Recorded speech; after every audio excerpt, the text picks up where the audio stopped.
The Ministry of Agriculture is confident that there will be sufficient eggs this Christmas period. This after two of the country's largest poultry providers secured licenses for the importation of eggs from the United States. As Jamaica Maitland explains, the first shipment is expected to arrive just before Christmas.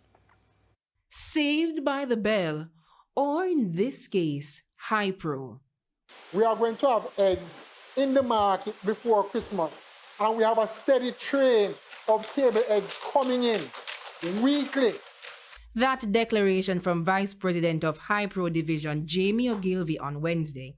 Mr. Ogilvy, who was speaking at an event to hand over hurricane relief supplies to the Ministry of Agriculture, says the company will be importing table eggs to cushion the demand for the Christmas period.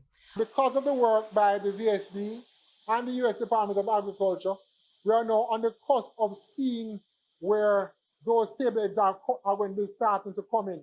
I believe the first shipment of table eggs is due to leave the U.S. this Friday. According to the Veterinary Services Division that manages the importation of animals and animal products, Jamaica has not imported table eggs in this large quantity since 2014. That's because the country has been self-sufficient. However, that sufficiency was cracked by Hurricane Beryl last year and further scrambled by Hurricane Melissa. Agriculture Minister Floyd Green.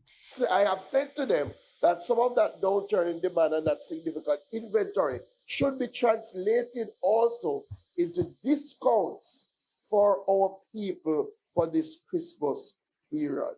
Minister Green says the loss to the poultry sector from the hurricane is estimated at over $2 billion. 458,000 layers, which represents more than 50% of the country's flock, is gone. 780,000 broilers lost. As a result, broiler meat production for the final quarter of 2025 will decline by over 12%, erasing the gains that we had made earlier in the year.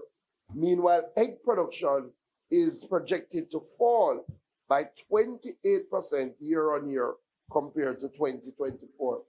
But even as companies like Hypro help to cushion the shortage, work is being done to rebuild the pullet production through a public-private partnership.